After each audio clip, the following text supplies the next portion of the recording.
Hey kids, Miss Wallace here. I want to talk to you a little bit more about thermal energy. I know we talked about it a little bit when we studied properties of matter, but we're going to dive a little bit deeper into it right now, talking about the different types of energy. So thermal energy we know is also called heat energy. So we're going to put up here at the top heat energy, and I'm going to turn my heat red to help us remind us of heat. You notice here it says thermal energy always moves from the area of heat to the area that is cooler. That is a true and accurate statement because coldness is not actually a thing. It doesn't exist. We just say it's a lack of heat. We know that heat is always going to move from the area that is the hottest to the area that is coolest. Now, you'll recall that we talked about conductors and insulators back when we studied properties of matter.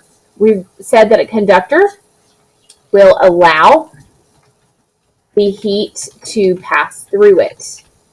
Meaning, if I've got a metal rod in my hand and I put it into a heat source like a fire, that metal is going to heat up eventually all the way up to my hand and could possibly burn me. So conductors will allow the heat to pass through.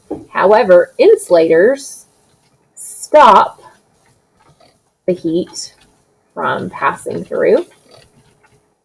So these are going to be things that when you want to keep your coffee, your hot cocoa, your soup, you want to keep those things warm, you want to put those in a container that would be an insulator. They're going to keep the heat inside your hot cocoa or your soup and not allow it to escape.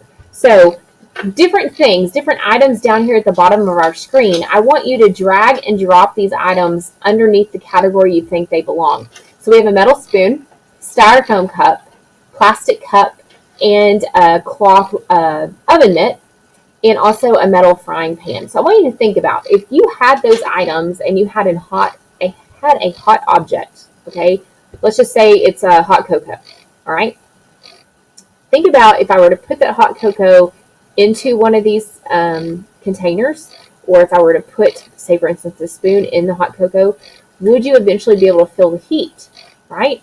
So if you do feel the heat passing through it, then we would call that a conductor. If it's difficult to feel the heat passing through, then we would also call that an insulator. Okay, so I want you to drag and drop the pictures to the location where you think they belong. Let me know if you have any questions or have any trouble.